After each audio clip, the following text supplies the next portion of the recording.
Golly, what a crowd. Yes. Good to see you all, so many familiar faces. Good to see you not in Waitrose, really. Michael, you're so much loved by pretty well everyone in this room. Well, everyone in Waitrose, anyway. Yeah. And I just want to say at the outset, I'm the only person here with an unsigned copy of this book. I'm looking forward to that later, but so there'll be no signing at the end. But there will be questions, and we would prefer to have questions rather than statements with a question tagged on the end. So if you could have lovely questions, but sort of short with a question mark at the end, that would be good, wouldn't it, Michael? Yes. I think that's the inflection at the end must be upwards, really. We don't. Yes. Yeah, because some people say, have you noticed when people say, I've got two questions? Yeah. No, we know one. One's quite enough, yes. So, well, one. Yes, we don't want any personal histories coming. Sorry, I don't want to put anybody off asking questions. That was a rather hostile thing to say at the beginning, wasn't it? Really sorry. I was at an event not long ago, and the audience were asked to leave their mobiles on, just in case anything interesting occurred. I hope they're all off. We've all loved your diaries, and for me in particular, my wife, we've absolutely loved listening to the audio versions, and all the long journeys have been made lovely by. Thank you. Do you have a sense of revisiting the time as you read them? Having written them, you revisit, and then when you're reading them out loud, does that? Yes, it does take you back into that world, and I think it's sometimes it's rather odd at the end of a long day of recording this stuff. You do feel you're in a sort of you've been in a sort of time warp. Yes. And nothing that you see outside is real anymore because it's too far ahead. Yes. So yes, I do get sort of feeling when I'm recording it, and of course there are sort of unexpected moments. That's what I like about diaries. Yes. It's a lot of jumble of stuff. So you'll suddenly be reading some long story or something you remember, and in comes another little sort of moment, just a little moment of life at home or something like that takes you by surprise. So sometimes it's quite sort of emotional. It's extraordinary in the process of writing the amount of detail that comes back. If you just think of the day quickly, it's gone. But if you start writing about it, I envy you the ability to do that. It's what you keep in, and also, I mean, I found that it was quite funny. I'd written a bit talking about family, and that I my family don't ask me to do lots of things, but very occasionally. And my wife's sister had asked if I would go along to Excellence Awards night for her business, and I would be the mystery guest. And I just write in the diary that actually no one looked after me at all. I was left at the top of the stairs, standing there, with people coming asking me, "Are you the mystery guest?" Yes, I'm the mystery guest. Oh, Sheila, come and meet the mystery guest. And I'm so glad that I remembered to write things like that down. Being a local, I'm quite exposed to that kind of invitation. It's said to be opened by a mystery guest in the shop window. And I heard one lady saying to her friend, "Oh, that'll be Simon again." The mystery guest. Yeah. I'm very glad you're... the book is dedicated, I want to Helen, who was always there when you came back, which is a lovely thing to write. And I just wanted to know on behalf of everybody here how you're coping with life without her. Well, I'm coping because I keep very busy, but obviously it's a sort of, there's a gap in your life there which can never be filled in quite the same way again. And it just going back, I suppose, at the end of a day, going back home, wanting to share a bit of gossip or something like that, something very, very small, and there's no one there to share it with. And only Helen would have, because she knew me long enough, we know what to gossip about. You met at the age of 15, didn't you? Yeah, I met her on a holiday. Yes, yeah, 15 or 16 I was. So, but I'm coping fine because she would want me to cope fine. Yes, I think that's a good mission. I like the fact you used the word the foreverness of Yes. of it. It's a Yes. very touching word. That is something to get used to, I find, because it's been a long time, well, no, 16 months or so since she died. And I kind of think there'll be a general progress to sort of forgetting. It doesn't happen at all, because you remember. You don't want it to, times. though, surely. No, you don't want it to. No. But it is forever. No one's going to come back. Anyway, talking of the dear departed, I'd just like to touch on the subject of Maggie Smith, who we lost last week. Of course, who you did the wonderful private function with. Do you have any particular memories of her? Oh, wow. Was it a fun shoot? Was it fun to film? Oh, yes. But Maggie was always quite difficult with people, you know. Yeah. So there were times, and you know, a lot of acting in private function involved the pig. And the director decided that we would do no cutaways of pigs. It all had to be in the action. So, you know, if you were having a scene with a room full of actors, Denham Elliott, Maggie and all that, we'd all have to be in position. And then the pig would be brought down the stairs, right? Like some great star. Yes, waddle down, all that swaying. Yeah. And we had 3 pigs, only one could act. So the other 2 just had a lovely time eating oats and all that. But Maggie got increasingly frustrated about the pig not being able to, having to do, you know, shots again because of the pig. And there was one particular moment where the pig's supposed to nibble fruit off the table, and Maggie and I are supposed to rush into the room. And so there would be somebody saying, right, the pig's there, pig's up on the chair, go towards, go through. No. So he walked upstairs. And this went on several times. No, pig's, no, pig's not, no, it won't go for the chair, So in the end, it did a most brilliant take. Your pig's there, look, it's lovely, we're ready, come on. And Maggie refused to come down. She said, cried wolf too many times, or cried pig too many times, I'm not coming down. So she got that. Yeah. And the other thing that I do remember her really very Maggie-ish, we went to this meal at the Box Tree Cottage in Yorkshire, a very smart restaurant, and I got a piece of glass in my mixed salad. Got it? And all that. It was very good. The manager came over, also cringy like that, and said, I'm so sorry about the mixed salad. And Maggie just said, a very mixed salad. Didn't need to say anything more than that.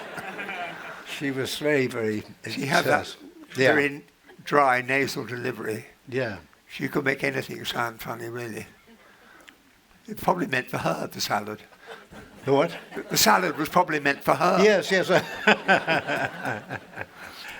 Just remind us here, the strap line for the book, I just love it. The line about on and off the road. Oh, yes. Can you remember it? I love it. Yes.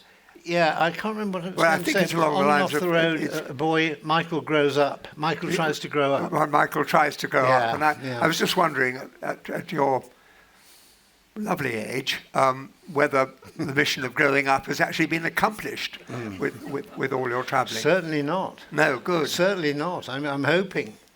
I mean, I when I was growing up in Sheffield, I knew there was a time when you became an adult. And I don't mean just sort of, you know, physically, just that there was a time when you wore a suit and a collar and tie, and that was it. And then life became respectable. And unfortunately, I've never found that moment. Well, let's touch wood. I don't think we want to find that moment, do we? No. Well, it means you kind of, it means you stop uncertainty. And although the diary is full of doubts about my own ability to do things, I like that. I like the uncertainty. Yes. I like the fact that you try something not because you know you can do it perfectly, because you know it's going to be very, very difficult, and you might make complete balls up, but you're going to have a go. But you are driven by curiosity, generally speaking, aren't you? Oh, absolutely, yes. Me too. I was known as a big nosy Parker as a child. Is that yes, that's the thing about being curious. Yeah. I think you do I want to know about people. I want to know about how they live and things. Let's go to your childhood a little bit. And talk about your first the first imaginings you had. I mean, I know you were big on Biggles and Enid Blyton, and you had a sort of fantasy life. Do you want to talk about that a bit? Well, I mean, I loved other places than where I was. I mean, I was quite happy in Sheffield, and Sheffield was quite we were on the west side of Sheffield, very dramatic, wonderful sort of places to go and play, and cliffs and all that sort of stuff. But I think I was a very restless child, and I loved any books, magazines that showed parts of the world that weren't where I lived. Because I think I realised growing up in Sheffield in the 1940s and 50s, that's where you'd be for the rest of your life. Yes. You know, and so for me there was this sort of little sort of temptation of travel. Yes. You'd never go there, you know. I still can't believe I've seen the North Pole and the South Pole and the Ganges and all that sort of thing.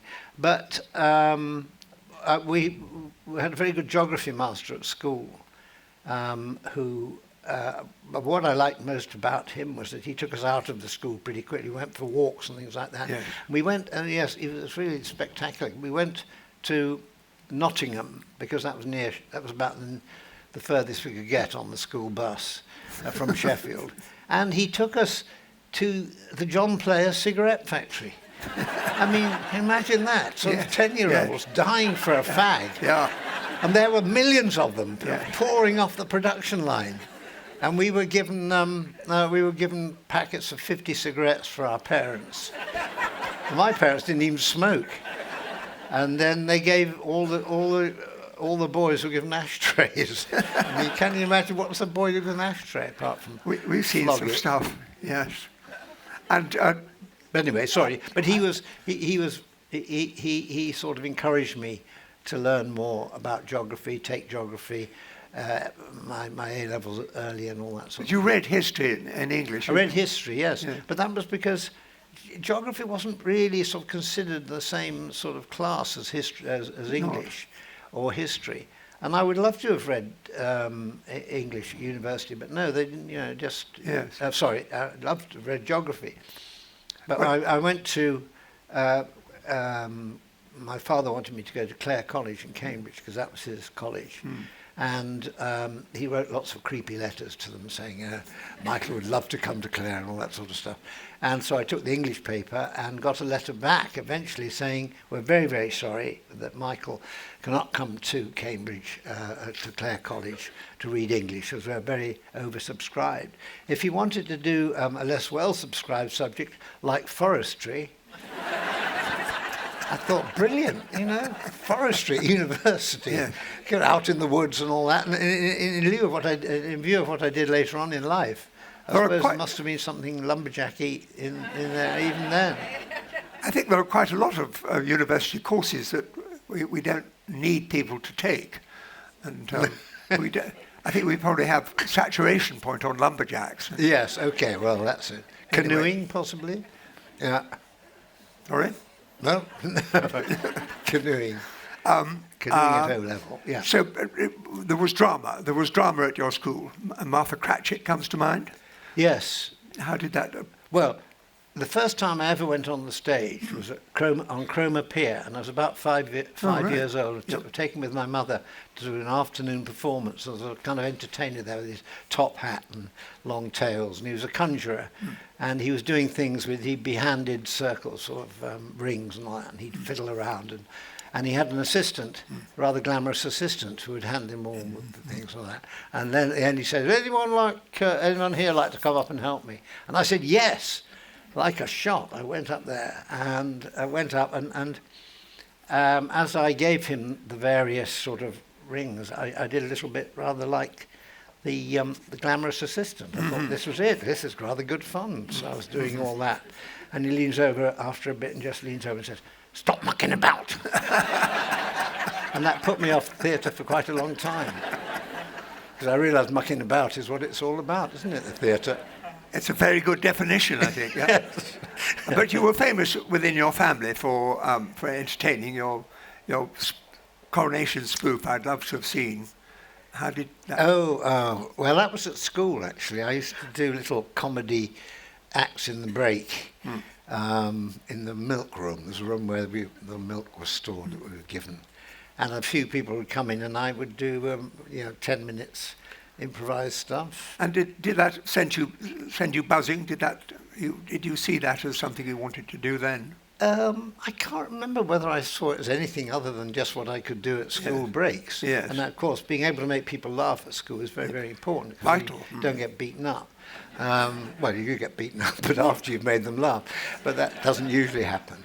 And I did, yes, it's embarrassing, really. It was in 1953, it was a coronation.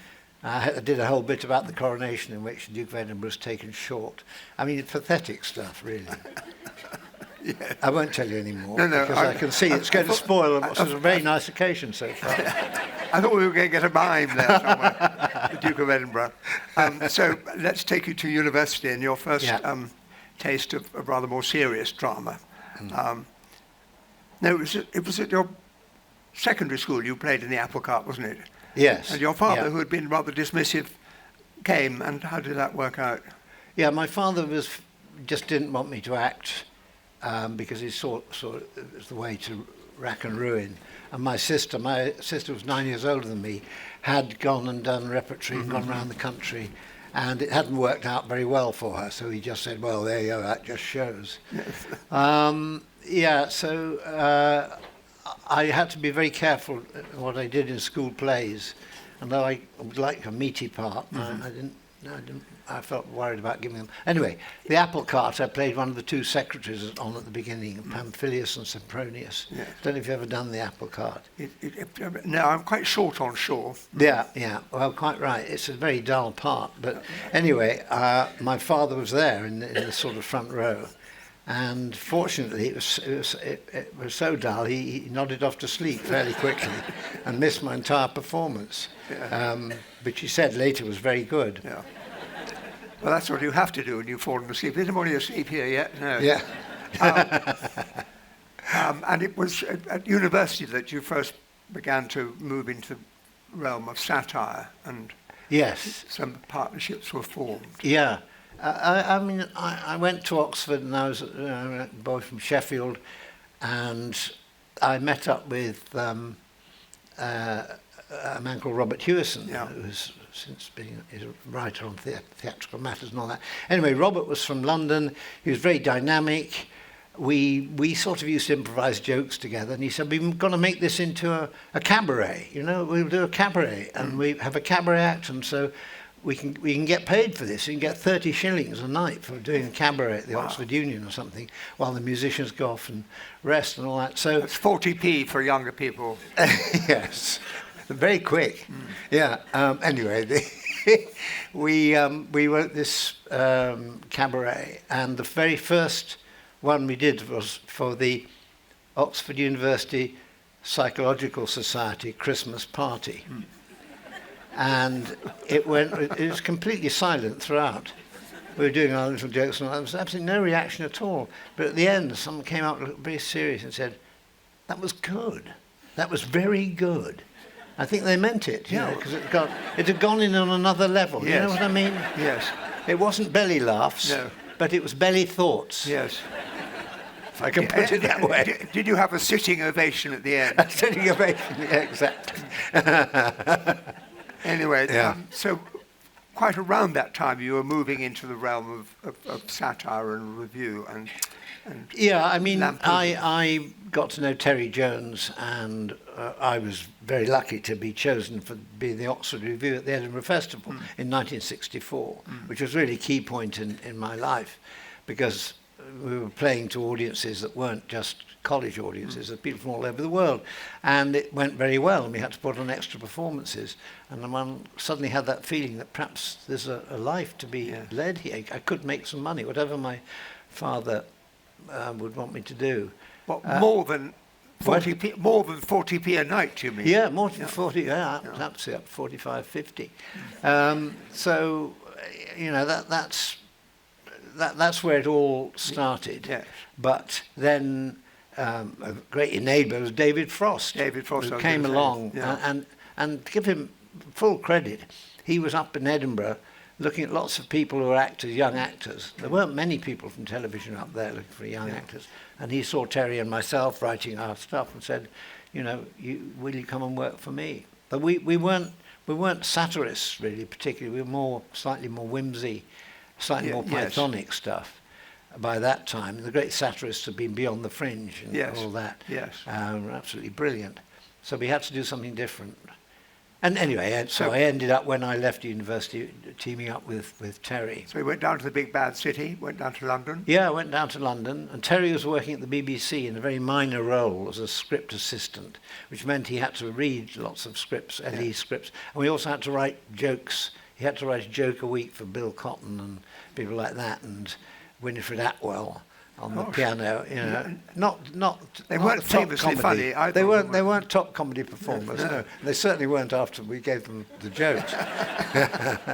But that was the Frost Report. Was when I met Cleese and Chapman, who were also writing brilliant sketches for Frost Report, and Eric Idle was there as well. So that was the sort of the way the pyramid went.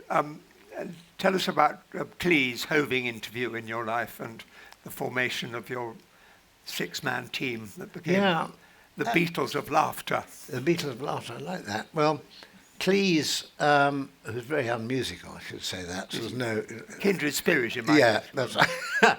But he was writing brilliant stuff and was a great performer. But there was John would do things quite out of the blue that were kind of odd. And I remember just fairly shortly after we met up with him, we'd had a lunch and we were walking to the BBC office through Shepherd's Bush.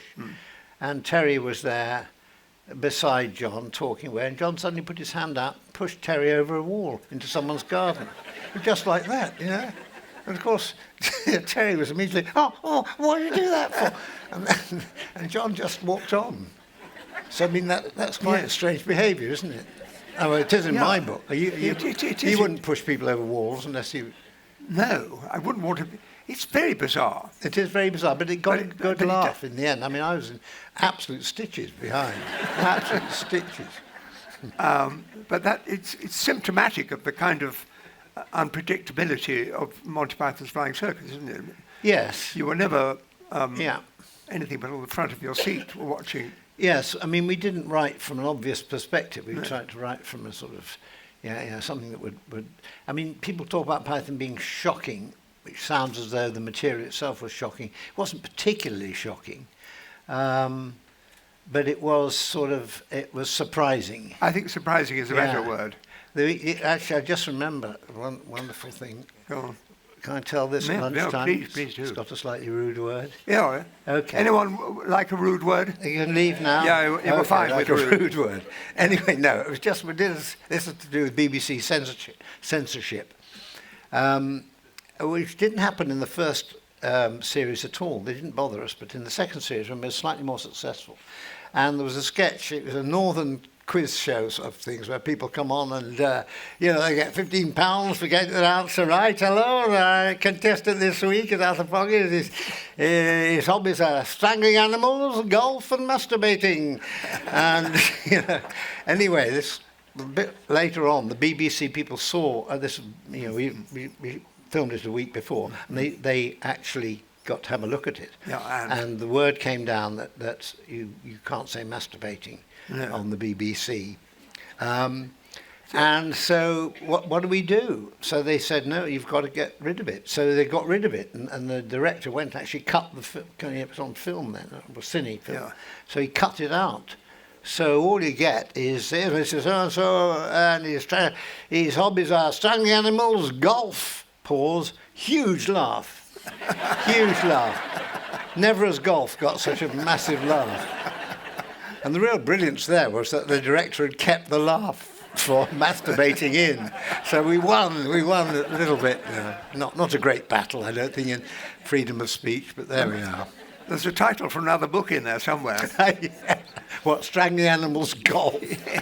Yeah. So tell me about the early days of Python a bit and how the dynamic developed. I'm intrigued to know. You say that you contributed a mild-mannered quality, whereas Cleese bought...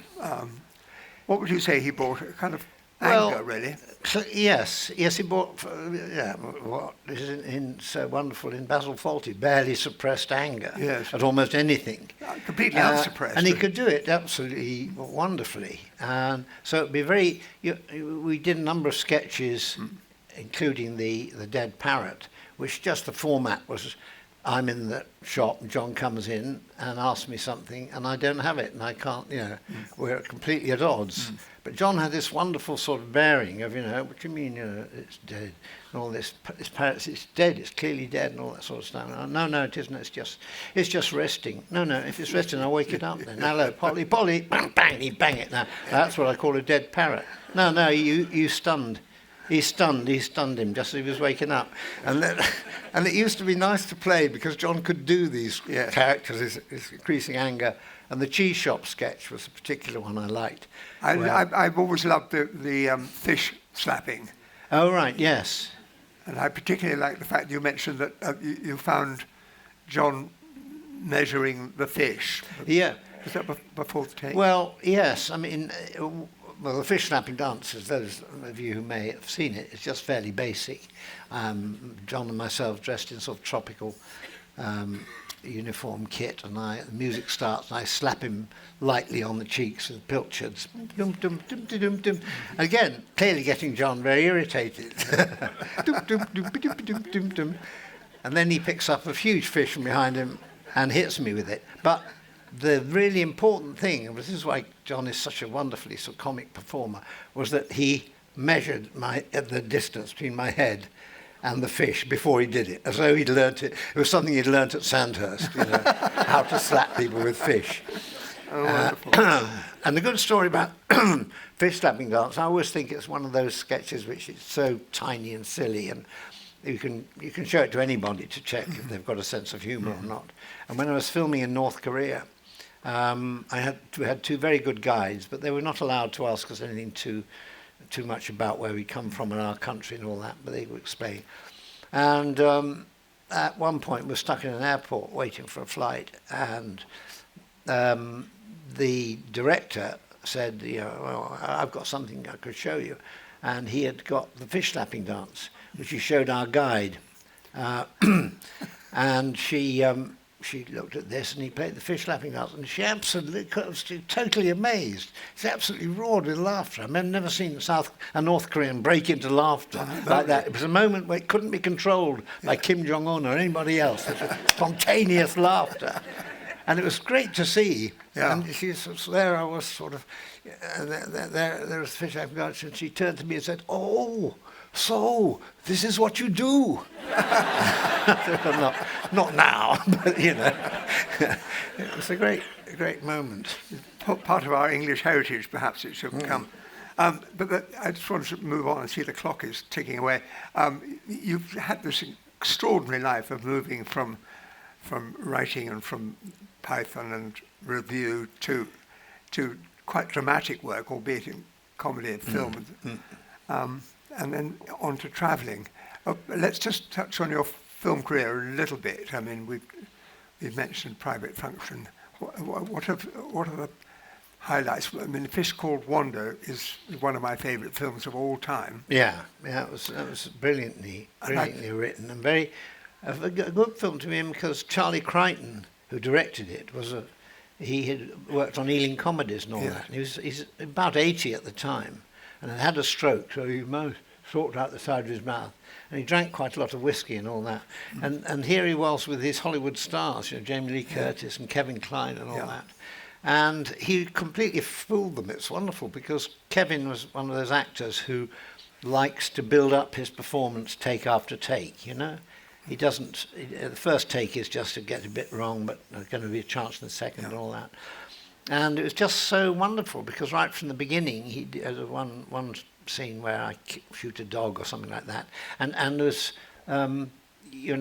Charlie said, "Right, on to the next," and Kevin I could see Kevin going with his head down there, said, okay, yeah, I think I've got it, let's do it now.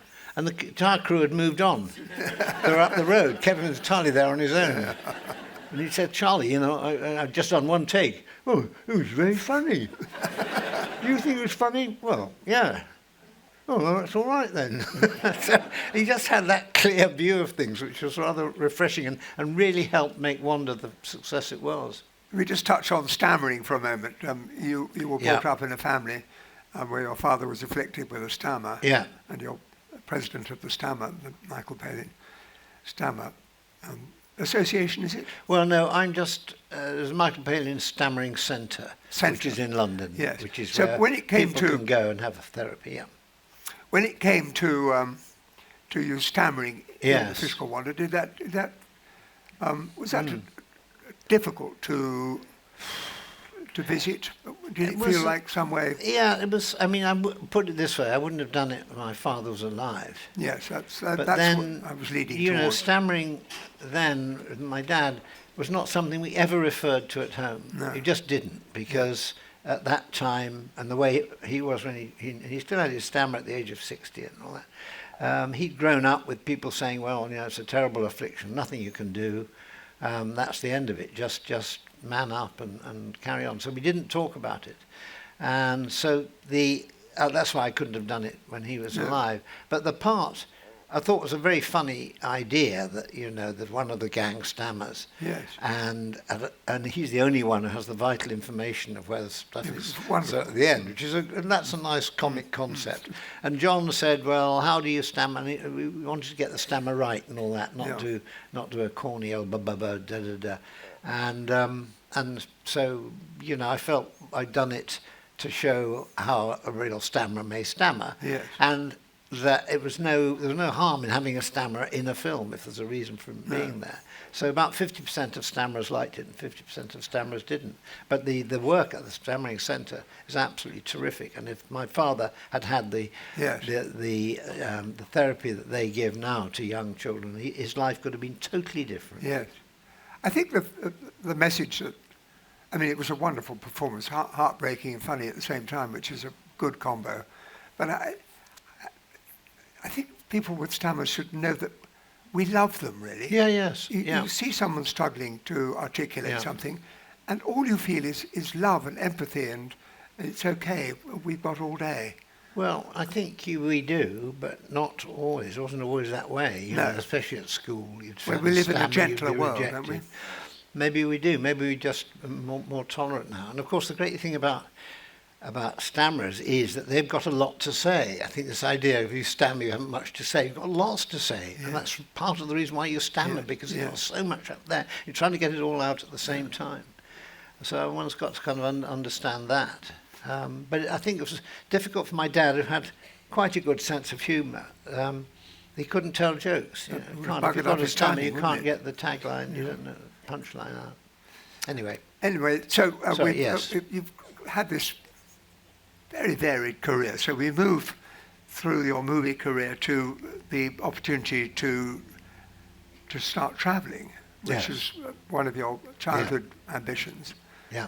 How did you approach that? And I Well, was very interested in you writing that you had some concern about who you would be. yes, yeah.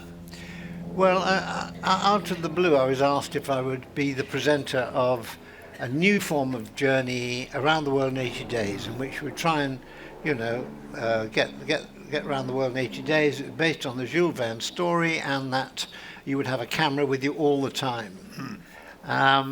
And did I want to do it? And I said, yeah, straight away. It was the greatest job in the world for a geographer, someone who liked travelling. But I was the fifth person they'd asked to do it. You know, Alan Wicker said I'm sorry, I turned it down now. Did you? Swine, that's you were using the alias Noel Edmonds, weren't you? Because he turned it down. And went on to Mr. Blobby, which is more useful. Even Clive James had turned it down. So there I was, sort of the fifth one. But I did, as you rightly say, when we got on that, we started on the train from Victoria going down to Italy and all that. I thought, this is a very odd thing. Who am I to be? Am I supposed to be an Alan Wicker character reporting? Am I supposed to be a jokey character? Am I supposed to be Phileas Fogg, you know, Englishman abroad, sort of twittish, things like that? And really, for a long time, you see in the very early programs, didn't know quite how to pitch it. And then we went on the dhow down the Persian Gulf to India, which it was not the ship we were supposed to go on. It had no facilities at all, just 18 Gujarati fishermen living on deck. We all lived on deck together for 7 days, very slowly. And during that time, I just got on with the people there, and we just chatted, and we taught each other bits of the language. And I realised at the end of it that I hadn't worried at all about who I was. I mean, I was there. You couldn't get away from the camera if they wanted to take it. And I just been myself. Yes. And from that moment on, I thought, well, maybe this is the way to do it. Yeah. And I'd never thought that before, because I thought I was far too dull and uninteresting to be myself. I wasn't full of witty repartees and all that, like Eric Idle would have been. We like to have a character to hide behind quite a lot. Yes, something. So, but then suddenly I thought, well, just be there, be yourself, show the confusion, and that's the solution to so many problems is quite often a simple thing like that. And be yourself, Yes. Don't overthink it. Yeah.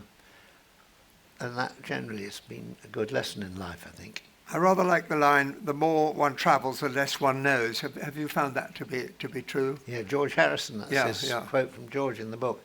Yeah, absolutely. Absolutely, because you travel and you think, I've got a week in Bosnia or somewhere, or Sudan, and I'm going to see these wonderful places and be able to report on them. But as soon as you get there, you find there's so much has gone on, there's so much history there. Yes. And you can't just sort of say, well, here's a shot in the market, here's me going across the mountain, there we are at a mosque or whatever. You've got to be asking questions all the time. Why is this like that? And you realise these countries are incredibly complex when you actually are away from the Western media's perception of somewhere, and you're on the street or you're in the market and you're talking to people there, and you find it's very often very, very different. But so, you're very generous in crediting your cameraman with he's brilliant. Yes. Yeah. Just as with the wonderful diaries, you're very generous with crediting Jenny Lord. Is she here? She probably is. Jenny, no. She's resigned after doing the diaries. No, she's not here. She's in an event in France. Oh, right. She's the editor of the diaries. I mean, was that a black mark you were giving me? No, just I didn't expect you to bring up her name, which is very nice, because people don't normally talk about editors. Just imagine these diaries, which are stupendous reading, but you write in longhand? I write the diary in longhand. In strange places on your lap, or is it always in a regular position? Where do you do it? I mean, some on other people's laps. So if I'm lucky, darling. Excuse me. I try. I write at home, and I need the desk, and that's where I am based. When I'm travelling, I just take notebooks. Yes. So I don't take the old sort of the diary book, which I have. I just take little black notebooks and fill things in. You've never tempted to use a dictaphone? Or Yes, I use a dictaphone as well. Yeah. But I was only crediting Jenny because it must be a pile of... Well, I do the initial edit myself. Yeah, I throw an awful lot away.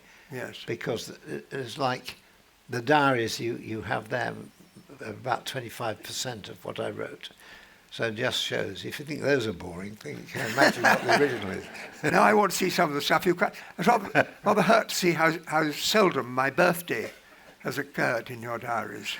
You've always been rather quiet, obviously, on June the 16th. No, what was he doing? Yeah. I think we're sort of about to start going to questions. Is there anything particularly valedictory you want to say, Michael, about how to travel through life? Well, not particularly. I just feel that I'm very, very fortunate to be able to have done what I've done.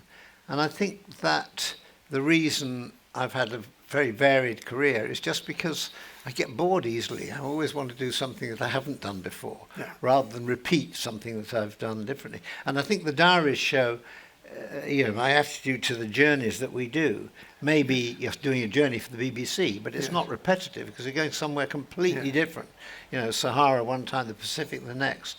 So you have to sort of brace yourself for what you're going to find. And I think that's quite good. I mean, there's so much doubt in the diary and all that, but I think that's the way it is, you know. But the 10 years you cover from 99 to is a stupendously dense period in our history. Yeah. And one wonders what the next 10 years will show us. Yeah. All I can say is we think it's bad now, but it was bad then, really. Yes. I mean, there was not a golden time, even though the Blair government were in power and all that, but, you know, it was the collapse of the Twin Towers, the war against Iraq, continual sort of a fear of terrorist attacks and quite serious terrorist attacks. So, yeah, that's the thing about the diary, the background. Is quite heavy. And your duty. concern for the planet is quite obvious too, as well. Even then. So. Yeah. Well, as one should be, really. Yes. But then, I am. There's one wonderful moment in the diary where I write about. I wake up one morning and I'm on the loo in my bathroom, and I hear the radio say, "And news just coming in. The Independent says Michael Palin has given up travelling." And I thought, what? And who is it? Not John Simpson. Who is it? Humphreys. Humphreys says, "Oh well, there we are." There we are. I'm in my T-shirt, just sort of in the bathroom, you know, thinking I've died, you know. So there we careful. There we are. There we are. In the simplest lines. The end part of that story was that the Independent then carried a leader column which said, "Bienvenue, Michael Palin." You know, Michael Palin has stopped travelling, and the environment will be all the better for it. I know my place. Your place is firmly fixed in the heart of everybody here. Shall we go to questions? Generally speaking, you're optimistic about the future of the planet, or are you going into your No, 80s I'm worried? generally optimistic. I always have been. I think this is that's a wonderful place, and we're so lucky to have so much around us, and the people we meet and all that, and just the opportunities we have to learn things, read about things, make television programs or whatever. That's something we mustn't really sort of push back on and say, well, you know, everything's dangerous. We're bringing the planet down. Get on with it. You know, say what you want to say. Get through the mess, you say. And people can argue with them, but at least do something, you know, and I think we're quite good at that. Good. We have a question over there. My daughter... Yeah. My daughter used to say to my grandson, "You're not the Messiah, you're just a very, very naughty boy." Yeah. Who wrote that, Michael? John and Graham. Yeah, John Cleese and Graham Chapman wrote that. Yeah, it's wonderful. And the other bit, the wonderful line I like in that sketch, which is so good, where Brian says to them, "Don't worry, don't be pushed into it. You're all individuals." And they all, with one voice, cry, "Yes, we are all individuals." And then there's one man at the back who says, "I'm not." Shh. They go, shh. That's clever writing. Unfortunately, not mine. Did stuff happen on the set that wasn't scripted, that you just thought, let's have it? It looks very impromptu, a lot of. No, it was fairly carefully scripted, actually. I'm always fascinated by that in comedy, that it is. Yeah, no, with Python we had it was very well scripted, partly because we just had to give the crew and everybody had to know exactly who was speaking at what time and all that. But there were occasional moments. The strange doomed prophets, I think that was all improvised. Yes. Talks about little gnats. But to look spontaneous is a great trick of the and light. To feel it. Were you flattered by the fact that John Cleese said on Desert Island Discs that he'd like to have you as his luxury item? No. I was repelled. Over here, questions. We've got a question there. Hi. A very basic question, Michael. Which part of your career has given you... Where are you? Sorry. Over here. Over here. Okay, sorry. Yeah. Which part of your career has given you the most satisfaction? The drama, the comedy, or travelling? Well, the good bits of all of them, really. I mean, there's nothing better than some of the Python material that we did together that was to be part of that group or part of a scene that is just so funny that people always laugh at. That's great. So I would say that bit of comedy. Travelling, you know, being able to sort of see the Victoria Falls from the, you know, the Zambian side while lying on your front looking down and the falls 600 feet below you. Majestic moments like that. And in acting, I mean, I did a part in GBH, which was written by Alan Bleasdale, and some of the scenes in that with Robert Lindsay were just great to do, wonderful to do, and of course scenes with Maggie in Private Function and The Missionary. So in every single area I found something that was really good, which I suppose is why I've never decided just to do one thing. I've always said, well, let's do the best at one and then the best at another and carry on. And your family comes out very strong in your list of priorities. I mean, you yes, absolutely. Very strong family. Yeah, absolutely. Yeah. They're great, and especially since Helen died, they've been absolutely terrific. So there we go. Yeah, You're lucky good to have family. We come back to your grandfatherhood in a minute. We've got a question there. Hello. Will you be able to keep on making travel programs, or will there come a point where some kind of bureaucracy like a travel insurance or some sort of film production insurance just gets in the way? Yeah, very good point. I mean, insurance could be the end of my career. No, I mean, I mean it quite seriously. You're an 81-year-old going to, you know, a place where there's active cannibalism or something like that, you know. Although you're probably safe, you're 81. No one want you. Is there another career apart from the insurance option that you fancy? Would you go back to fiction? Yeah. I mean, career. Yes. Yeah, I thought it said courier for a minute. Rather Well, confused me. I could be a courier. Yeah. No. Well, yes, possibly. I'd like to courier. do fiction, but I mean, I want to try and keep travelling, and it's very much up to the company. The last few I've done is for Channel 5, and they're very good at getting permissions and getting able to go, getting visas for strange countries and all that. It's sometimes easier than you think. You know, the bureaucracy seems like an insurmountable wall, but there's a little loose brick at the bottom of it, and you go through there. So, I mean, I hope I will continue to be insurable. Who better could we have as sponsors than Saga for? Yeah, exactly. For our future travel Yes, plans? that's right. Saga, you're listening? Yes. Yeah. Get me. Thank you very much. Insurance. I'll pay. Yeah. Very good. And I can still walk. All right. I still talk. Hello. Yeah. All right. My heart's beating. So, Michael, Phew. you asked for a question only. My question is, can you remember the name of the first pub you visited in Sheffield? The reason I asked that, I was born in Sheffield in 1935, went through the Blitz, and the first one I went to was the Prince of Wales on Ecclesall Road South. Can you remember the first pub you went to in Sheffield? Yes, it was probably the Ranmore Inn. Ah, yes. The bottom of the hill, opposite Ranmore Church. Yeah. I won't ask you what you drank. I was allowed to have half a pint of shandy after having done a long walk in the Peak District of Derbyshire. Well, that's lovely. Right, Thank you so much for sharing that. Yeah, that's I thought you'd be interested. Yeah, good. Thank you. Yeah. I mentioned the 1935 because I'm probably quite a little bit younger, actually, than Sir Michael. But, Yeah. Thank you Thank very you much. so much. Yeah. What was your first drink then? My first drink, sherry. Very good. Okay, on It to was the only because my parents they didn't drink much, and they had a sherry decanter, and I knew that this was something that made you feel different in some shape or form. Yes, and so it did. I did go and take some once, and it was quite horrible, really. It was like cough mixture, wasn't it? Yeah, it was like cough mixture. There's one at the back there.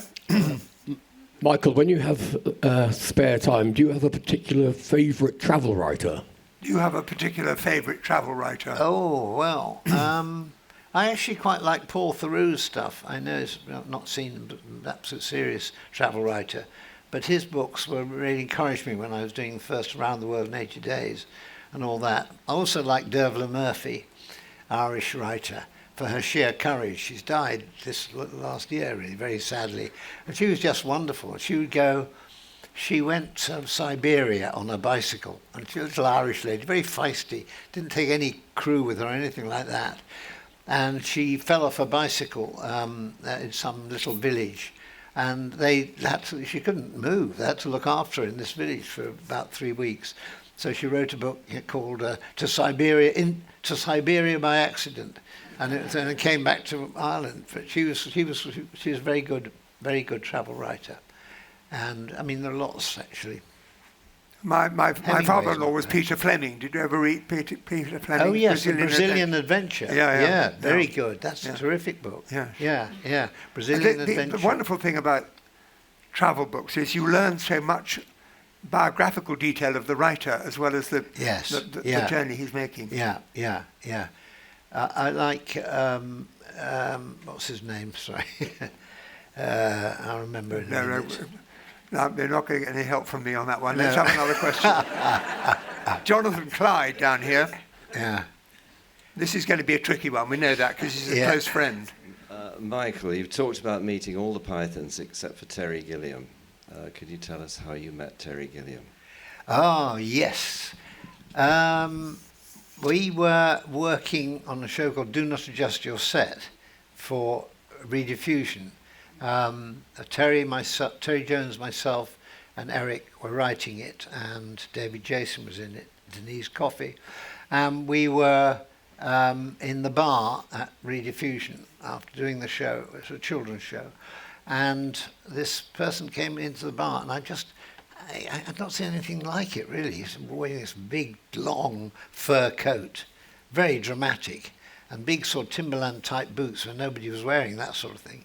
And he had this gorgeous girl with him, So I immediately hated him, as we did in those days. Someone like that, A, showy, and B, with a more beautiful girlfriend than your own. And anyway, he had been working in New York on a magazine with John Cleese, and so someone had said, well, go and see these lovely people like Michael and Terry and Eric and drop in. And he did, and of course we became huge friends. and his work he did for Do Not Adjust Your Set, his first animations, are absolutely some of the best. There's an animation about Christmas cards where everything goes completely bonkers. Church steeples fall down and a rocket comes out from in there and all that. He did great work then, so that's him. I think it's wonderful we've got this far into our conversation and we haven't used the phrase, and the rest is history. No, that's right. It was the rest is history there. Good question. Any other takers? We're coming up. Somebody over there. Over there, behind you. Michael, I just want to say that Ripping Yarns is probably one of the funniest things I've ever seen. I absolutely love it. So thank you for doing that. Also, Hemingway's Chair I love that novel too. So I just wanted to say those because they haven't been mentioned. No, thank you. And it was nice meeting you earlier and giving you £10. So it does help. Honestly, every little bit helps. And there was a question in front there. On your travels, when have you been most scared? Yes, good question. Because going to North Korea, I'd love to travel, but not to North Korea. And so. When have you been most scared? Well, I mean, when I've been most scared was actually in a microlight in Nepal, and we were going to do an opening sequence of me in this microlight. I didn't know quite what microlights were, but they're very small planes, but we were going to just fly over the lake Pokhara, I think, and all that. And the director hadn't told me much about it, so there were two microlights, one with the camera and one with me. And basically the microlight is like a flying chair. That's all it is. And someone sits in front where there's like two flying chairs. The pilot sits in front of you and off you go. And I had a safety belt on, one seat belt like that. Nothing like this. You're completely open. The pilot only spoke Russian. And off we went. And I didn't know what we were going to do. We were going higher and higher up, and I've never been quite as terrified and felt so completely vulnerable as sitting there and going up higher and higher and higher. 3,000 feet, 4,000 feet, and there's the ground below you. And you had a camera pointing at you. Well, the camera was buzzing around. That was the least of my worries. So you had to put a smile on your face. Yeah, I had to put a smile. Not very successfully, but that was really frightening. But as soon as we started to come down, the thing was I didn't know. No one had told me what was going to happen. I think that was the worst thing. So I didn't know how far the director was going to make me fly. I was going to what he told the Russian gentleman and all that. And I just hung on to this guy's shoulders and didn't look down. But when we went down, I suddenly lost all my fear. And it was wonderful. Then it was actually terrific. It was a wonderful way to see the ground. It's very unintrusive, a microlight. So in the end, it turned out okay. But that was the most frightening moment ever. I liked your line about your travels not being all about crapping and eating snakes. No. That's the two of the downsides, obviously. Yes, no, yeah. Well, sometimes a good crap is quite good for you, actually. So I've had some, I'm not going to go into details, but there a few places. It can be rare in some places. Yes, it can be rare. I would have imagined that Nigeria was quite challenging. There was elements of danger there. It was more frightening, I think, than you imagine, because certainly when I was going there, a lot of people said, why are you going to Nigeria? It's a terrible place, it's corruption, like nothing works. But when you actually get there, nothing did work terribly well. I mean, the airport was a very, very strange place, but everyone was sort of very lively. They all got things to do. Jolly. There's 220 million people there. What are they going to do? How are they going to survive? Well, they survive by being opportunist and inventive and talking very loudly. Nigerians here and I see in London like that. Sometimes they're yelling at each other across the street. But in Nigeria, everyone yells like that. And it's not a bad thing. It's just that's the way you communicate with people. Yeah. You don't say, excuse me, could you possibly pass me? Just, hey, man, what you doing? And then once you get that, within 15 seconds, they've got their arm around your shoulder and it's very jolly. So from that point of view, it was a great discovery. But there's a lot of, the government control over the country, especially in the north, is not good. And there's lots of banditry and people. But you have this facility of travelling with a smile on your face and open approach that is impossible to resist, really. Everybody just warms to you, and that's the key to your travelling, it seems to me. Yeah, I mean, not always, but... You've got some outtakes you care to... Yeah, well, I mean, no, I just think it's a fairly simple thing, but anyone with a gun will not smile at you, because they're there to stop people smiling. I'm going to write that down. You can't say, oh, that's interesting. What's that? Oh, I've got a gun at home. Yeah. Oh, yeah. Can I fire it, please? We've got one more question, then I'm going to wrap up. Hello. I just wanted to ask, being in Henley, whether you have any memories of the lovely George Harrison, who I know you had. Any memories of George Harrison? Yes. In fact, funnily enough, I know Henley quite well because my mother was born in Henley and married in Henley and all that, so I used to come down. And she was born to a family who ran a farm up in Herns, it's called, and that's actually contiguous with George Harrison's land on Friar Park. So getting to know George was rather nice because, sort of the connection with my mother. Talking over the garden wall. Yeah, well, she said that Frank Crisp, who was the man who built Friar Park, this extraordinary building, used to invite my mother and her sister over for tea and chase them around the garden. So I thought that's the sort of thing you write in diaries, isn't it? Really? If only she kept a diary. But George, great memories of George. He was very funny, dryly funny and all that. He was very keen on Python. He loved the Lumberjack song, and we actually recorded it over one long night, a version of it, which got to number 50 in the top 100. Or the top 50, if you put it that way. He was a lovely, warm, gentle, kind friend with an edge. He had a bit of an edge like Maggie Smith, really. He could be quite tart with people he didn't like, but basically a lovely, lovely man. I miss him a lot. This is the book you all need to read. It's a wonderful read. I'd like to finish by quoting your grandson, whose birthday you missed. Yeah. And he said when you apologised, he apparently said, Would you like to say the line? No, you say it. No, I can't remember. It's all right. Just stay alive till the next one. Oh, yes, that's right. Thank you. Yes, I think that's a nice line.